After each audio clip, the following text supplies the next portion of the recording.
All right, everyone. Want to welcome you all to this press conference. My name is Brock Satter. I'm one of the organizers for Mass Action Against Police Brutality. We've been in existence now for almost 6 years since the death of Mike Brown and the upsurge that happened during that period. We're out here today because, unfortunately, the problem persists as well. Demonstrated by all the news media we've seen over the last couple months since the murder of George Floyd. And more tragically, or just as tragic, more recently we saw how Jacob Blake was so casually shot by the officer in Kenosha 7 times in the back that there's truly a green light to kill that the police have been given, especially to black people, but to all of the population. And the main reason is because of the refusal of the government to indict these officers, to convict these officers, and to put them in jail. Literally thousands of officers were taking the lives of civilians, oftentimes questionable circumstances. So we have a whole array of speakers here today that are going to discuss this, what's happening in our country right now today, as well as what's happening right here in this state of Massachusetts, and how everyone who watches this needs to get involved and needs to support the fight for justice of these families who've lost their loved ones to police violence. So first up, I want to bring up Tahia Belle Sykes. She's one of the leaders of Mass Action Against Police Brutality. She's going to make a few comments. Good morning. Thank you for coming out and showing you're here for information, and we thank you for coming out. This is so important. We've been dealing with this for hundreds of years, right? Unfortunately, the victimizing of black bodies, and now we're here in 2020 and it's still continuing. As Brock already said, we already know about Jacob Blake, and then there are even more.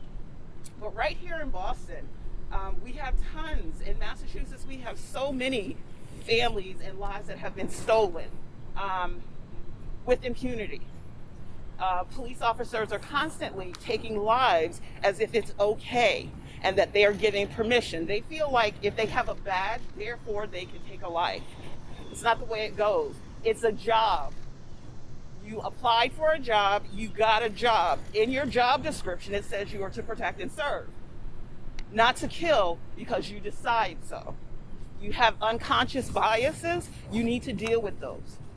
You need to be held accountable for those. How you see people or you dehumanize people is important. So what Mass Action has been doing for the last 6 years is working with families and demanding just that the officers be held accountable for what they've done, whether they were in the line of duty or not. They were not doing their duty even if they were in the line of duty. So we call for Governor Baker, who agreed that what happened to George Floyd should not have happened. We heard it with our own ears. So if he agrees that that was not okay, he should agree to reopen cases right here in Massachusetts for other families of Massachusetts. And so we demand that Governor Baker call to reopen all the cases in Massachusetts. We have a number of families that will speak to you today.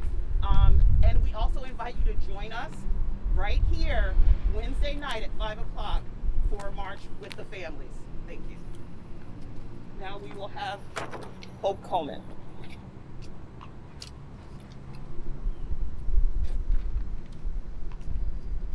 Good morning. Thank you for being here. We need all the support we can get. We made it to Washington, D.C. The Department of Justice. But We need everybody's support. Governor Baker, reopen the cases. Do what you say you will do. My son was shot in 2016. Nothing's been done. With George Floyd, yell for his mom. My son couldn't yell for his mom. Prayers go out to the family. But I was there with my son. I didn't hear him holler. They need to open the cases. There's lots of things that haven't been said. Lots of things that ain't been done. Mental health. Where's the body camera you're supposed to wear? The body camera, not a bullet to kill a human being. I brought my son in this world, not to be shot at. I was taking care of my son. I dialed 911 for the ambulance, but the police came. I didn't ask for the police to come. If I didn't call, Terence will be here today. But yet, I did what a mother's supposed to have done. I called for ambulance, but I wind up killing my baby. We gotta go all the way to Washington, D.C. to march for justice, fight for justice for all. And it's time for a damn change. It's time for a change. Every day someone's getting shot. You're shooting above. You're not even shooting below. Where's the taser? I regret dial 911. It hurts. Holidays. I hate him. Because everybody can go enjoy holidays. But with me, my son, we gotta make a way to the cemetery. And after they killed my son, they bragged about the fact we finally got him out the way. We did a good job. We ain't gotta worry about him anymore. And I had to bury my husband on top of my son. And that's what my husband heard. They didn't know he was in the other room, in the basement, when they killed my son. But it's time for everybody to come out and support everybody. We all need to stick together. Governor Baker, and I'm depending on you also. This happened here in Boston too, you know. And I've been waiting and waiting. It's going on 4 years in October.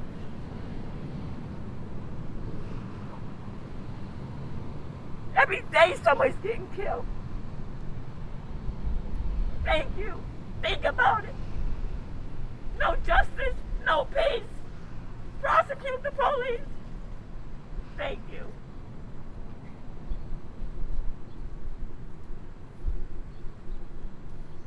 Yeah, so what Hope was just explaining, we just returned from Washington, D.C.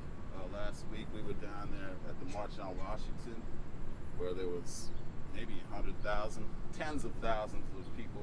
It was definitely the largest demonstration since the murder of George Floyd. One thing about it, though, the news coverage focused on the march that went to the MLK statue led by the National Action Network in Al Sharpton. There was another march that we helped organize with other families across the country who feel that, kind of the thrust of the March on Washington, what was being discussed on the stage, that voting, that's not enough.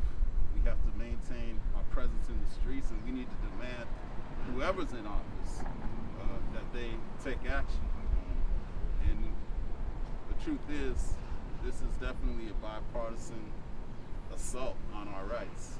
This is happening in red states and blue states, and everyone is responsible. We know that no matter what happens in November, we're going to still have to be out in the streets in our millions, because neither of these governing parties have shown any good faith in trying to truly address this situation. So the protest movement has been the only thing that has moved the meter on this, and we need to continue with it. And that's why we're calling a demonstration on Wednesday about people that need to continue to come out and support these families in their quest for justice, because justice for them is truly justice for all. It's the only way that we can uphold the rights of everyone and their dignity. And these values be something more than just lip service that apply to some and not to everyone. I'm going to read a message from one of the family members that couldn't make it to the press conference. This is from Carla Sheffield. She's the mother of Burrell Ramsey White. He was killed by Boston police in 2012. And Carla says, until all police brutality cases are reopened and scrutinized, others will continue to march and fight for equal justice. My son Burrell was pulled over in a routine traffic stop. He is no longer here, and you can't tell me why. I still need answers. And before I bring on the next speaker, I just want to highlight this phenomenon that's happening. These families are coming together. They're speaking out. And here in Massachusetts, we see it across cities, across cultures, across races even. And you're going to see it today. People explaining how deep this social problem is and how important it is to address. Some of the other families that are supporting the call for the march on Wednesday who are not here. The Yuri Stamps family has a whole support group that has emerged.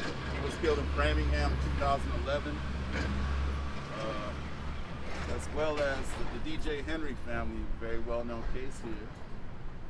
Even Senator Markey has called for the reopening of that case. But we say they should all be reopened because of the history of judicial malfeasance in this country. All these decisions are in question. They all need to be relooked at. And then we're still reaching out to, but there's the phenomena of the Malcolm Gracia case in New Bedford, and a whole community that has come out of the shadows to demand justice for a crime that was committed in 2011. So this is a clear call that all these police crimes have to be prosecuted, and it can't be left up to the whim of a DA. So we are calling on Governor Baker to use his power to assign a special prosecutor to reopen all these cases in the state of Massachusetts. We want to bring up next Usaamah Rahim, the mother of Usaamah Rahim.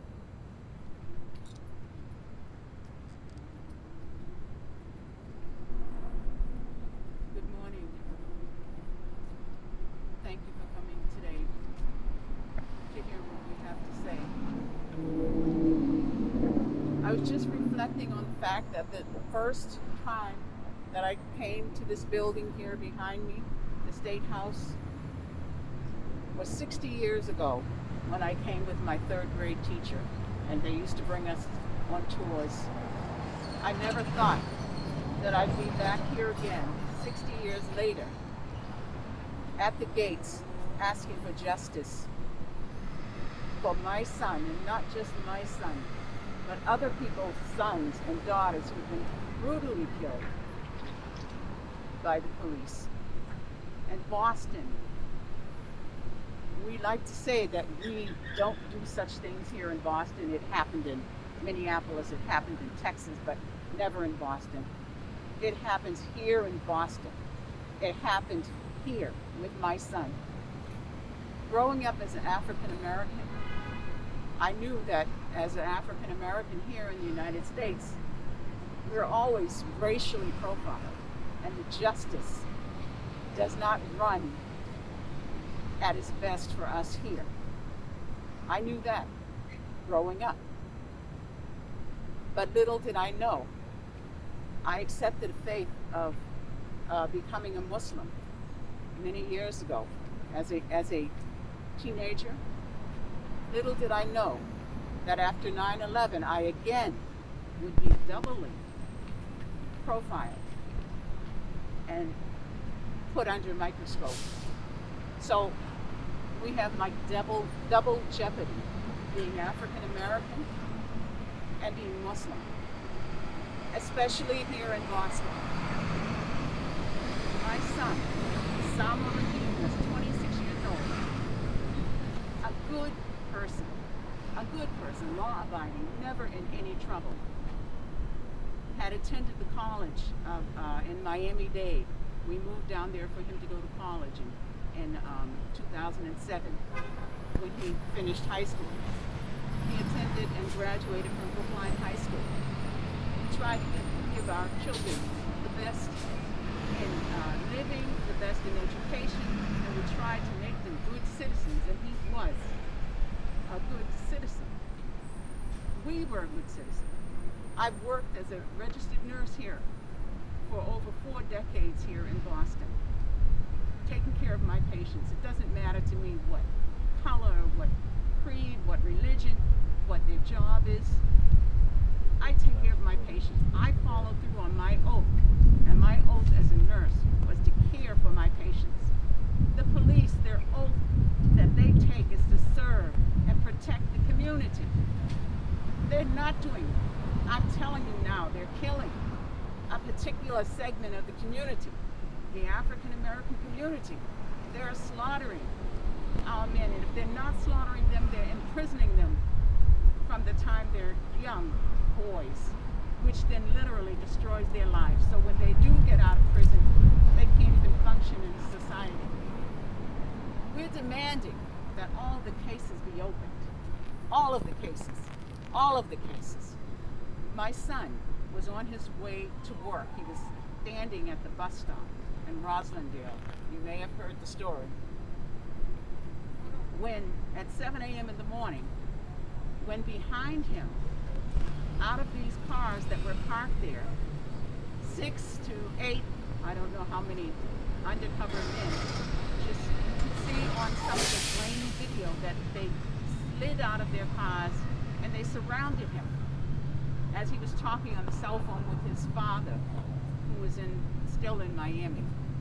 His father was diagnosed with cancer and he was dying, actually. And he was talking to his father on his cell phone when these undercover officers surrounded him with guns drawn.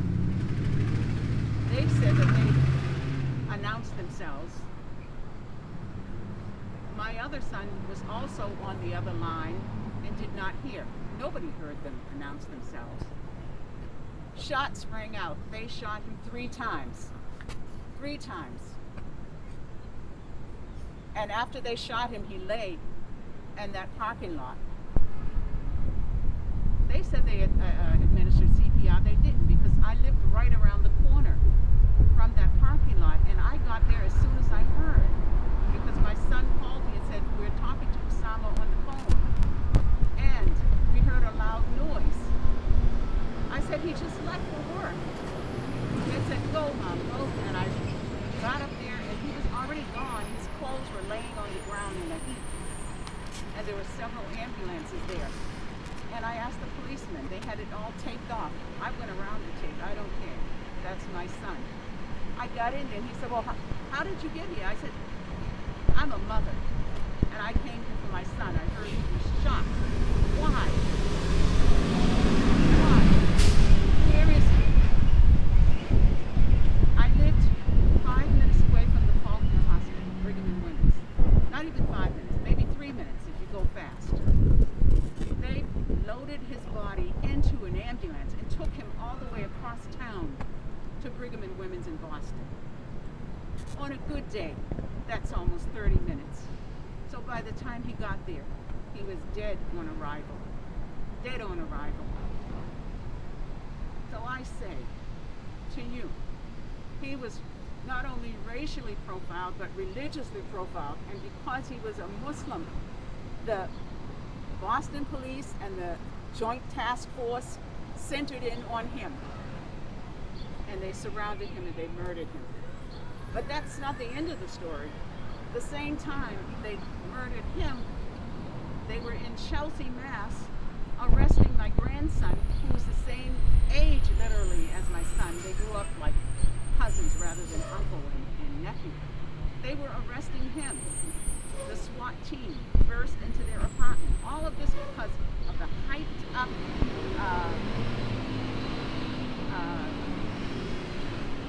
do I want to say media around us, the news around us, saying every Muslim is a threat, a potential terrorist. He was not a terrorist, and neither was my grandson, who now has sat in the prison for 5 years for some stupid, untrue charges.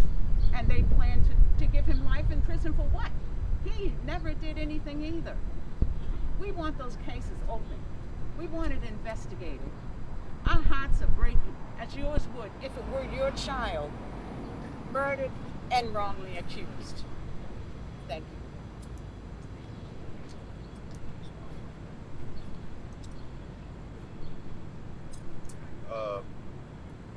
When we called the demonstration on Wednesday, for next Wednesday, at the time we called it, Governor Baker had announced that he mobilized the National Guard. We were going to protest that, but before we could really get the word out, he decided to deactivate the National Guard, which is a very good decision.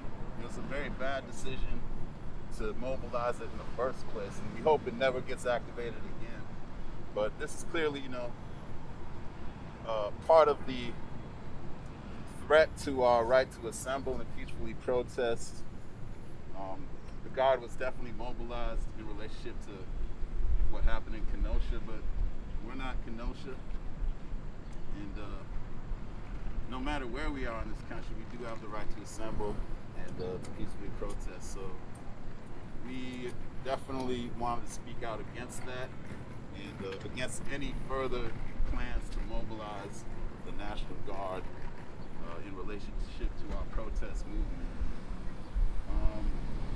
Now, the other side of this too, ever since this came coming up in the news, this has been kind of described as Black Lives Matter or the Black Lives Matter movement. But the thing about police brutality is this is not just a question of racism. This is a question of the abuse of power. And it's happening across the board. It's happening most to black people and Latinos, but it's happening across the board. And, we have one of the starkest examples of that right here, unfortunately, in Boston, once again. And not even in years ago. This happened earlier this year. This is really the most recent case. And we as Mass Action, we demand justice for all, and we mean it. And we don't just look at this as a black issue. This is an issue for all people. This is a question about democratic rights of the citizenry. And if you allow it to be trampled on at anyone, then your rights are at threat. That's why we all have a stake in defending and demanding justice for these families. So I want to bring up, unfortunately, someone I would never want to meet under these circumstances, but they're part of the club you never want to be in. Family of Juston Root. I want to bring up Jennifer Root Bannon, Juston's sister.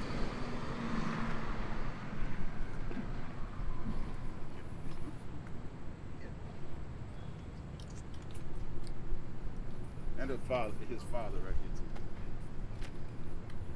I'm Jennifer Root Bannon, the sister of Juston Root, who was killed by 5 Boston police officers and 1 state trooper on February 7th of this year. I want to thank Mass Action Against Police Brutality for asking me to be here today to talk. And I want to thank the families for their strength and for sharing their painful stories, because it's in those stories that we're going to unify and we're going to come together and we are going to make change, because I'm not going anywhere. My family understands and appreciates the commitment and the sacrifice that law enforcement officers make to communities they serve and protect. Our family has always believed that a primary goal of law enforcement officers and district attorney's office was to discover the truth and to hold people accountable when the law is broken. Everyone should be equal under the law. We are united in our fight to put an end to police brutality and demand police reform from our elected officials and our governor. Last week, Julia Jackson, Jacob Blake's mother, shared something that spiritually moved me. And I think it's important for us to all remember and take to heart what she said. She said, everybody, let's use our hearts, our love, and our intelligence to work together to show the rest of the world how humans are supposed to treat each other. We stand together, united as human beings. We want the police to be held accountable and for everyone's life to be respected and valued, as it should be. We are all together in our pain because we have lost someone we love to police violence. And that's what brings us here today, the killing of my brother, Juston Root. My brother was shot multiple times in Boston and then chased and shot again an additional 31 times while he laid on the ground, covered in blood, clutching his heart, and he had lost 2,000 cc's of blood. It was in a semi-comatose condition, and he was not pointing anything at anyone. All 6 officers have admitted that he did not brandish or point anything at anyone before he was shot 31 times. Everyone should be alarmed. No rational person could have thought that at any point that Juston, who was in a semi-comatose condition, that he was a danger to anyone in order to justify killing him. I'm here today to demand that the Norfolk District Attorney, Michael Morrissey, opens up Juston's case for an independent investigation so we can get to the truth of his killing. And if he will not, I will go to Governor Baker and I will ask him to appoint an independent investigation immediately, because I am not going to stop until it's reopened. And these families deserve to have their cases reopened too. Enough is enough. Enough is enough. Don't drag it out. I want to see police reform in the following areas: prioritizing de-escalation tactics to reduce the use of excessive force. I want to see independent investigations into cases of police violence so they're transparent and thorough. I want regulated use of body cams. Body cams must be worn. Turned on the whole time you are on duty. That is your job. Also, officers need more specialized training in mental health to learn how to identify and respond appropriately and effectively to individuals that are in crisis. My brother, Juston, he was a kind, he was caring, loving son, brother, uncle, and friend to many. He had a passion for music, and especially the spoken word. His life revolved around creativity, and he touched many lives with his kindness and his open heart. He would often use wordplay to find significance or humor in phrases that he created. Juston would add an E to the end of his name, making it just one. His message throughout his life was that we are just one. And I'm here today to share with you that we are just one. We are one people. So let's join together and make meaningful change, because now is the time. And don't let it pass by, because we're not going anywhere. That's right.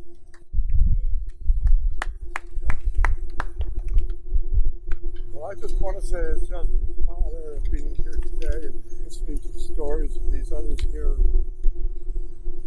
that just to reiterate what everyone said, I think they said it, but it's got to stop.